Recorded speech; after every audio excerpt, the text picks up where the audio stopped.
Hello, can you hear me? Good. I'm gonna try to make this a bit funny today. This is so many talks about net neutrality, and it's a bit sad that we still have to talk about this, but today we wanted to talk about something else. This session here came here in a weird way, but it's like, this is the boss of the German Telekom, and he wanted to come to the Republic, and usually he can have a stage, but then he also have to talk about topics that we liked here. And then when he realized that he would have talked to the representative of the users and us with the media coalition, he cancelled. Then this guy, Hammas Ammansreiter, Vodafone Germany boss, wanted to come here to the media convention, and then same game happened, but only with that. But then we said, only if he talks about net neutrality with me and other people, and then he sadly didn't have time anymore and couldn't find a replacement. So now we have to talk about this topic. So it's not falling off the table completely, but I really think this is interesting that the telecom industry is very well here about and abolishing net neutrality on the technical layer, but then using 5G wants to abolish all the rules that we made in Europa. But then doing all this and not even being present for a debate, that's very interesting. Okay, very shortly, I need to talk about this in every one of my talks. What is net neutrality? The internet is neutral, has been made neutrally, from technical perspective at the beginning, because we didn't have the technical capability to decide in real time whether network packets are legal or not. And so we all did this using the architecture that deferred this decision to us users or the end users and the end connectors. So this is not only a technical but also a societal political concept that is in the internet. But today, technologies like the packet inspections endanger this and question this. Why is net neutrality important? Because it is a bit like the success story of the internet, because it shows the difference between radio or TV and the internet, where there's only receivers and a few broadcasters. It's also different from the telephone network, where a central service decides each connection, whether it is established or not, and how expensive it is. All of that is not the case in the internet, because if it's net neutral, but all these technologies, these movements into the classical broadcast receiver principle and connections that are not globally equally but different depending on the country, this is what we were reaching more and more. The main problem in Germany is zero rating. Zero rating is that different types of data cost differently. I'm not discriminating technically that some data is faster or slower, but zero rating is economical, where some data is more cheap than others. In 25 countries of the European Union, we have such products. So the 29 is because of a study that people did. It's all about Norway, Iceland and Liechtenstein, which are not part of the European Union, but are also under net neutrality rules. And then one of them did not answer, so this is why we have 29. Even there's 28 countries in the European Union. So even in countries where you have only flat rates in mobile connections, you have problem with zero rating, and we have a long problem with zero rating, and we're talking about this a lot. And this is our study on the basis of the data of the whole mobile phone market. This is the data, how expensive is a gigabyte on mobile phones, and then we oppose that to zero rating, and then when we found out that usually actually the price of data volume actually is lowered by 10% each year, but except in those markets where we have low zero rating, there it actually is raised by 2% each year. But if you actually abolish zero rate, then the very next year the prices of mobile data will go down by 10%. This economic analysis we did with the help of our intern Ludger, who's sitting over there. Applause, please. Okay. So zero rating makes the internet more expensive, despite the fact that it seems as if we get something for free. And it should be the job of the regulating officers to look at these. And in the EU, there's a case-by-case rule. So if we take every one of those 25 countries, only 12 of them have a office where they started checking out these contracts, and out of these 12 countries who actually took a closer look at zero rating, and what do you think? How many thought like, okay, we will abolish zero rating? None of them. Exactly like in the US, these case-by-case cases were never decided against the telecom industries, even though we have very drastic violations of net neutrality, like this, for example, SmartNet by Neo. This is internet a la carte. I can buy 10 gigabytes of Facebook, 10 gigabytes of Gmail, and this data are more cheap than with other internet packages. So this is how you split up the internet in individual parts, and you put a price tag on each of them. And Portugal is a very good example because they have an even worse telecom market than Germany. This graphic shows how many gigabytes you can buy for 30 euros in a month, and there's many EU countries where you even get a flat rate for that, or 30, 50, 100 gigabytes for 30 euros, except Germany and Portugal are worse, which is very telling. And net neutrality is inherently a question of discussion, and where I have less stuff, then of course it is easier to buy the advantage that I can buy, and so it is very easy to just decide to only use the big services and ignore everything else. So in Portugal, we looked at like how much is the gigabyte there, and the gigabyte Facebook costs me 70 cents, but the gigabyte for the rest of the internet starts at €1.33 and goes up to 53 euros per gigabyte. So these are the differences we are talking about. But despite that, the regulatory body in Portugal is not trying to abolish this project. So we, together with 13 other NGOs, we handed in a protest in Portugal with all these facts, why this is a problem and why this is a problem for Portugal and the users, and the economy in Portugal is like starting right now, and this is a good sign. But let's go to Germany. A year ago, in May, I held a talk here. It was like shortly after StreamOn by the German Telekom was started. And everyone knows this because the German Telekom uses a lot of advertisement budget, even invited Justin Bieber. And so I went to the Telekom main shareholder, but like, and the thing we haven't talked about is like Vodafone Pass or Gigapass. It's a product by Vodafone. It's very similar to StreamOn, but different. So I want to have a closer look at this. On the one hand, Vodafone Pass is not free. You pay for a pass, and then you can buy a chat pass or a social pass.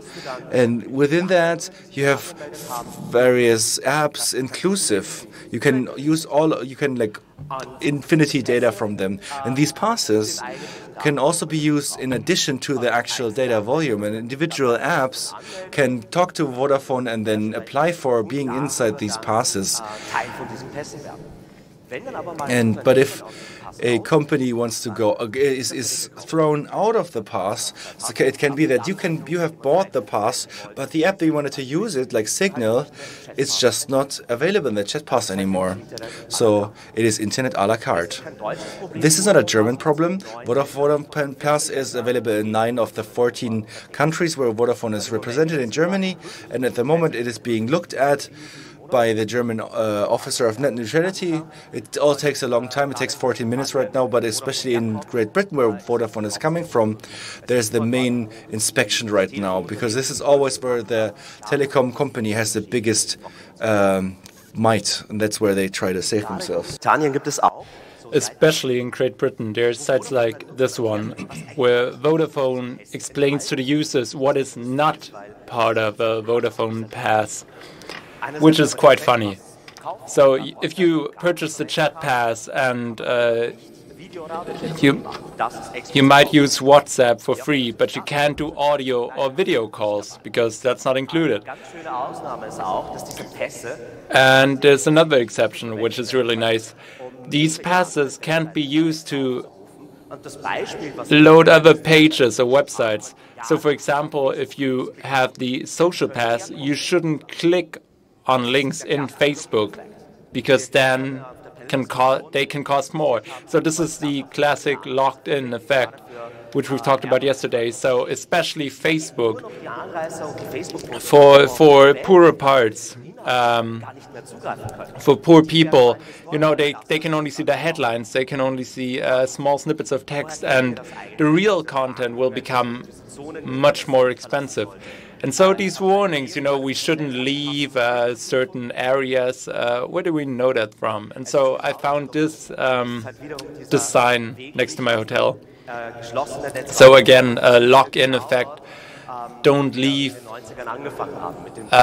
the locked net, don't leave the walled gardens, everything that started back in the 90s, AOL, CompuStat. We are locked in, and not all services are equal here.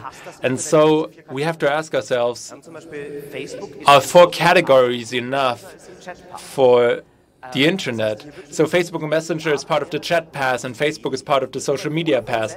And so this is really arbitrary. And even Vodafone doesn't do this the same in each country. And so, for example, in Portugal, it's different, and it's only always the big American companies. It's not local. It's never local service providers, or maybe even OpenStreetMap. But so how do we become part of a Vodafone Pass if we're like a new startup? So the first step, one of 6, complete the contact form. All right, so here you have to tell Vodafone who you are, what app you want to do, and then you have to choose one of the 3 major platforms for mobile devices, Android, iOS, or Microsoft. And if you're not on these platforms, you can't be part of these Vodafone passes. Usually we have the freedom to choose our own operating systems to access the internet, but and also for tethering, but here this isn't possible. I'm locked into these 3 OSs. And obviously this contradicts the technical specifications of the internet. So this is a request for comments of the TCP protocol. And of course, this technology is so innovative, it's so important because everything is interoperable, different layers built on top of each other. And that allows everyone to talk to everyone else, and everyone can move through all of the internet in the same way. So the second step, if you want to participate, sign an NDA, a non-disclosure agreement. So, if you want to be part of this open internet, don't tell anyone, because otherwise we're going to sue the shit out of you. And so for us, obviously, this is a problem for us, so we'd like to talk about this, but there's this NDA, and so someone would have to have to be liable if we were to show this NDA agreement with Vodafone. We can't just show this to you, right?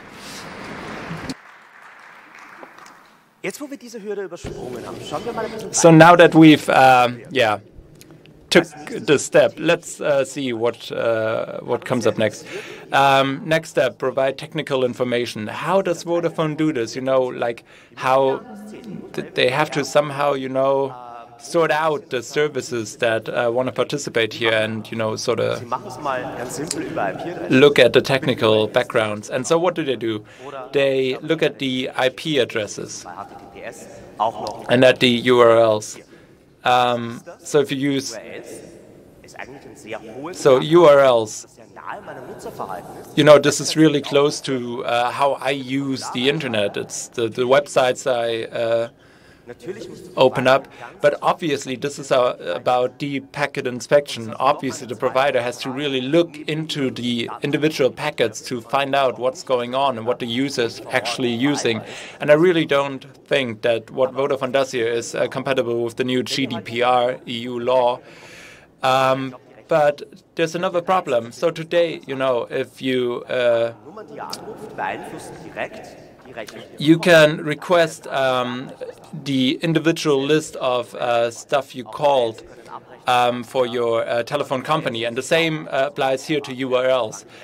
This means that as long as you can request this information, the payment information, all the URLs you open up are being saved. And so again, this is some sort of data retention through the back door, and I don't think that EU regulation is compatible with that. And so there's another thing which is interesting, DNS snooping. So DNS means typing in a certain URL into your browser, and then the URL gets resolved into an IP address. And so we found that Vodafone uses the DNS data of all of its users on its network to identify the use of certain services to certain IP addresses. Okay, so much for the technical side of things, and afterwards you obviously have to sign a contract. So these zero rating products, we've already analyzed different contracts from other firms. And here it says complete the onboarding agreement. You know, sounds like there's only one, right? But there's two, actually. There's one that contains something about marketing, like, you know, grant us the rights to use your brand, and then we'll, you know, advertise Facebook or WhatsApp on our site. But there's a slight difference. The one with the branding, there's also a suspension clause, which says that if Vodafone finds that within 3 days the image of Vodafone could be negatively influenced, you'd, you know, just get kicked out of the contract, and, you know, you'd have nothing, no countermeasures. And so again, with StreamOn from the German Telekom provider, is this like, how legal is this to sign up and really be bound by these very unfair rules? All right, we're faster than I thought. So let's zoom out a little bit. I've started this fight in 2013, the fight for net neutrality. And in 2016, you know, we had this huge thing going. We saved the internet, and of course, you know, civil rights, you know, they have to be defended. They can't just do that on their own, and so we had to keep fighting. And nowadays, you know, we see the second wave coming up. What the rules we established in 2016 on a European level are being looked at right now. And we believe that we have to have even stronger rules and conditions. And so the rules that we have today don't work. And the second thing we have to talk about is 5G. This new standard is being fought over in a gigantic lobby battle in which the ISPs try to undermine net neutrality and build a new form of internet, where the ISP can set the quality of the net. And for these new technical capabilities, ISPs are fighting right now. And so what didn't work out, what the industry didn't get in democratic consensus and legislation, they tried to undermine this democratic process by just throwing the stuff they want into the technical specifications. And so we will keep an eye out on EU regulation and see what they're trying to do. And so in 2019, maybe we have to open up this whole legislation again and start to discuss net neutrality again in Parliament. So these are our websites if you want to inform yourselves more about this topic. We have a newsletter. Also, lots of stuff about surveillance in Austria, which is also part of our work. And of course, we're on most social networks. And so, just, you know, brings us to a close. And back then, you know, we started with volunteers, a small team, 6 to 8 people, who fought this fight in their free time. But nowadays, the level of involvement that we're at, we have to be more professional. We care about net neutrality in all of Europe. We're a small union funded by donations. Our budget is very low. So if you want to keep us, you know, being able to voice our support for a free and open internet, maybe think about joining as a supportive member. You can choose a monthly donation fee, and you know, this is what we want to do, obviously, is have a broad societal support. You know, there's no company, no government that can influence our work. And if you think that these job descriptions might apply to you, especially if you're a leaker, you know, you're very welcome to work with us. So I can't release these Vodafone documents right now, but we'd like to do that in the future with watermarking. Yeah, so again, this is it. Please think about joining us as a supportive member, and I'm looking forward to your questions. Thank you. Who has questions? Please raise your hand. It takes a little while because people actually start asking questions, raising their hands. If no one wants, there. Look.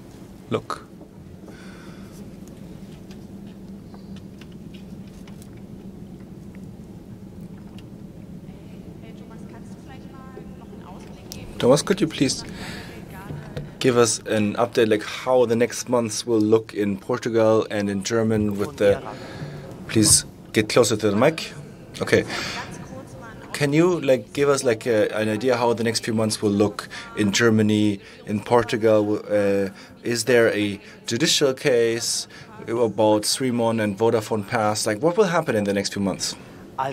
Okay, so the Portugal Office for Regulation, after half year doing nothing, they have decided that they will not abolish those products. And this decision they quoted to us when we talked to them, and now we trying to have an argument with this office and trying to change their minds. But this is maybe one of those things that will end up before a court, because the regulation offices and the internet agencies in Germany do not really want to move and have many political actors from the telecom industry that ask them to not really go against the telecom industry. And so in Germany, the Federal Network Agency did say prohibit the reduce speed reduction that the telecom used, but this is in a court case, so it might be 1 or 2 years until it's actually not allowed anymore to use this technology. And the other thing is also Vodafone thing is also there's a thing going on, and at the end there can be actually fines at the end, so we hope that happens. Same with Vodafone Pass. So we're still asking ourselves, is there actually something going to be done? And the Federal Internet Agency is still checking this out. And in Austria, we have with Telekom Austria, there's a very similar product to StreamOn. And so the Federal Internet Agency took 9 months to have a decision. But in Austria, they made that same decision in below 1 month. So it is actually possible if you really want to, but they don't really want to. There's a lot of talks and lobbyism in the policies. And so while the coalition talks were, for example, the this agency was afraid to actually make a decision. So they're not very independent from politics, even though they should be. And also, like, fees in various countries are also like between 3 million and 250 euros. So there's also 5 countries that don't even have any fees. So it's just completely free. You can just like slow down, throttle your internet or whatever, mix and match services. So this is a decision which will take a long time. Hi, thank you for your nice talk. Because from a political and judicial part, it's hard to regulate this. Would it be easier to tell the consumers that like, let's not buy these products and use this as a regulating mechanism? And how realistic is this option? Or is it just like too attractive for the masses? That is a good question. I mean, zero rating is a pretty interesting offer if I only just somehow have my 2 gigabytes in a month, but then I can do Netflix for free always, and if I want to use Netflix, I should use that. But the problem is the data volume that is available for Netflix, we should be able to use that for freely, and so it would be cheaper for Telekom to actually just give it to us. But this is the offer that the customers do not get. Is that they have a few gigabytes and then unlimited individual services in the internet a la carte. And I believe that many consumers will have a different, would find a different decisions if they knew how much of their privacy they pay for this service. Like if they knew that every day of their data package is inspected for their data every time they click somewhere, and if they knew about this collateral damage, then maybe more people would not go to these services but buy something else. Thank you very much. I have to close this right now, but please, a huge applause for Thomas.